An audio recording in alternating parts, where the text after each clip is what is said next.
क्या देश के सबसे पवित्र धर्मों में से एक बद्रीनाथ में श्रद्धालुओं के चढ़ावे पर भी सवाल उठ रहे हैं? क्या मंदिर के दान पात्र से गड़बड़ी हुई और आखिर क्यों उठ रही है एसआईटी जांच की मांग? नमस्कार, मैं हूं भावना गुप्ता और आप देख रहे हैं बैठक हिमाचल उत्तराखंड के विश्व प्रसिद्ध श्री बद्रीनाथ धाम से जुड़ा एक मामला इन दिनों लगातार सुर्खियों में है। मंदिर में श्रद्धालुओं के दान और चढ़ावे को लेकर गंभीर आरोप लगाए गए हैं, जिसके बाद पूरे प्रदेश में इस मुद्दे पर चर्चा तेज हो गई है।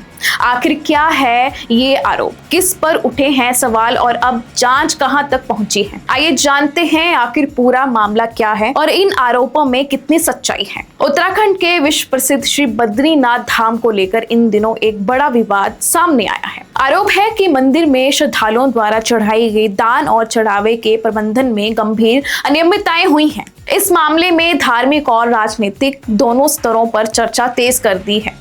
आरोपों के अनुसार मंदिर समिति के एक कर्मचारी, जिसे सोशल मीडिया पर समिति अध्यक्ष का निजी सहायक बताया जा रहा था, पर दान और चढ़ावे में गड़बड़ी करने के आरोप लगे हैं। हालांकि श्री बद्रीनाथ केदारनाथ मंदिर समिति ने स्पष्ट किया है कि संबंधित व्यक्ति अध्यक्ष का निजी सहायक नहीं, बल्कि समिति का नियमित कर्मचारी है। बताया जा रहा है कि श्रद्धालुओं द्वारा दान पात्र में डाली गई नकदी और चढ़ावे के हिसाब किताब को लेकर सवाल उठाए गए हैं। कुछ शिकायतों में ये भी कहा गया है कि कुछ लोगों से जल्दी दर्शन कराने के नाम पर अवैध रूप से पैसे वसूले गए। हालांकि इन आरोपों की अभी आधिकारिक पुष्टि नहीं हुई है और पूरे मामले की जांच जारी है। इसी बीच सोशल मीडिया पर कई वीडियो और दावे वायरल होने लगे, जिसके बाद मामला और अधिक चर्चा में आ गया। विवाद बढ़ने के बाद श्री बद्रीनाथ केदारनाथ मंदिर समिति ने मामले को गंभीरता से लेते हुए जांच के आदेश दिए हैं।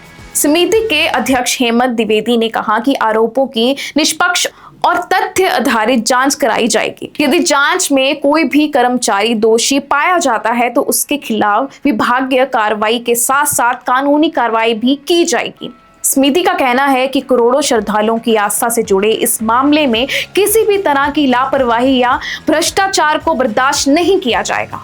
इस पूरे मामले ने तब और तूल पकड़ लिया जब प्रदेश संयुक्त संघर्ष समिति ने उत्तराखंड के मुख्यमंत्री पुष्कर सिंह धामी को पत्र लिखकर निष्पक्ष जांच की मांग की। समिति का कहना है कि मंदिर में दान और चढ़ावे से जुड़ी शिकायतें कोई नई बात नहीं है, बल्कि पहले भी इस तरह के आरोप सामने आते रहे हैं। इसलिए इस मामले की केवल विभागीय जांच नहीं, बल्कि एक स्वतंत्र और निष्पक्ष एजेंसी से जांच कराई जानी चाहिए, ताकि सच्चाई पूरी तरह सामने आ सके।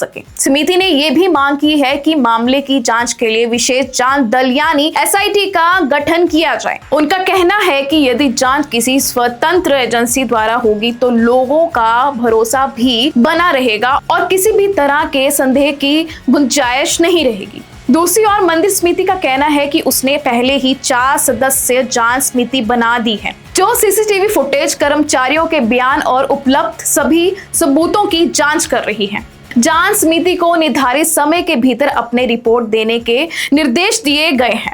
मंदिर समिति के अध्यक्षों ने यह भी बताया कि शुरुआती जांच के दौरान उपलब्ध सीसीटीवी फुटेज पूरी तरह स्पष्ट नहीं थी, इसीलिए सभी पहलुओं की विस्तार से जांच की जा रही है। साथ ही संबंधित कर्मचारियों से भी स्पष्टीकरण मांगा गया है। समिति ने श्रद्धालुओं और आम लोगों से अपील की है कि जांच पूरी होने से पहले किसी भी अपुष्ट या भ्रामक जानकारी पर भरोसा ना करें और सोशल मीडिया पर अफवाहें फैलाने से बचें। उनका कहना है कि यह देश के सबसे पवित्र धामों में से एक है और इससे करोड़ों लोगों की आस्था जुड़ी हुई है। बद्रीनाथ धाम में सामने आए इन आरोपों ने एक बार फिर धार्मिक संस्थानों में पारदर्शिता और जवाबदेही को लेकर बहस छेड़ दी है। श्रद्धालु जब मंदिर में दान करते हैं तो उनकी भावना केवल आस्था की होती है। ऐसे में यदि दान और चढ़ावे के प्रबंध पर सवाल उठते हैं तो स्वाभाविक रूप से लोगों की चिंता बढ़ जाती है।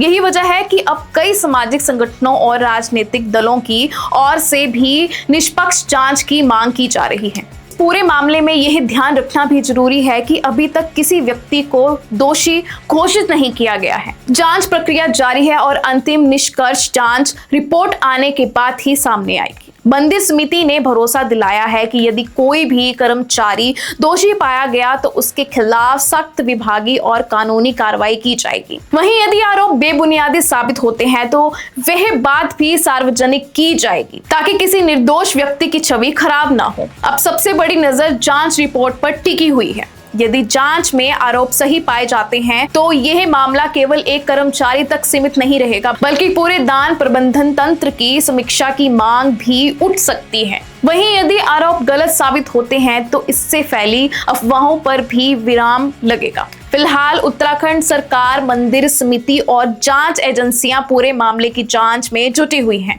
आने वाले दिनों में जांच रिपोर्ट से ही साफ होगा कि बद्रीनाथ धाम में चढ़ावे और दान को लेकर लगाई गई आरोपों में कितनी सच्चाई है। तब तक किसी भी निष्कर्ष पर पहुंचने से पहले आधिकारिक जांच पूरी होने का इंतजार करना ही उचित होगा।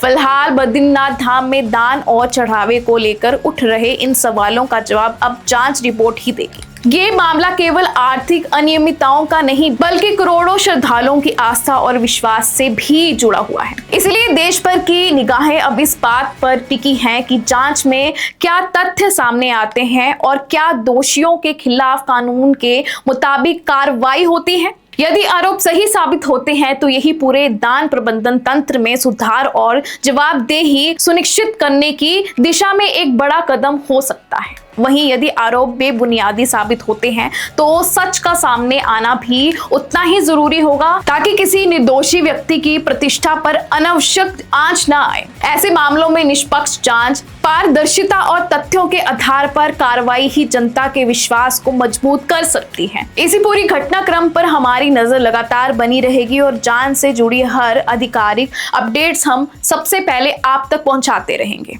इस रिपोर्ट में बस इतना ही। अगर आपको हमारी यह रिपोर्ट पसंद आई हो और इससे आपको सही जानकारी मिली हो तो वीडियो को लाइक करें, इसे अपने दोस्तों, परिवार और उन लोगों के साथ जरूर शेयर करें जिनके लिए यह जानकारी महत्वपूर्ण हो सकती है। साथ ही हमारे चैनल बैठक हिमाचल उत्तराखंड को सब्सक्राइब करना बिल्कुल ना भूलें और बेल आइकन जरूर दबाएं ताकि हिमाचल प्रदेश और उत्तराखंड से जुड़ी हर बड़ी खबर, हर अहम अपडेट, हर सरकारी फैसला, हर राजनीतिक हलचल, मौसम, विकास और जनहित से जुड़े हर महत्वपूर्ण मुद्दे की सबसे तेज, सटीक और भरोसेमंद जानकारी सबसे पहले हम आप तक पहुंचा सकें। हमारी कोशिश रहती है कि हम आपको हर खबर सही और भरोसेमंद तरीके से दिखाएं ताकि आप हमेशा सही जानकारी से जुड़े रहें, ताकि आप अफवाहों से दूर रह सकें और विश्वसनीय जानकारी प्राप्त कर सकें। आपका साथ और भरोसा ही हमारी सबसे बड़ी ताकत है। हम आगे भी आपके लिए ऐसे ही सही और भरोसेमंद खबरें लेकर आते रहेंगे। मैं हूं भावना गुप्ता और आप देख रहे थे बैठक हिमाचल उत्तराखंड। अपने और अपने परिवार का ख्याल रखें, सुरक्षित रहें। नमस्कार, मिलते हैं अगली बड़ी और भरोसेमंद खबर के साथ।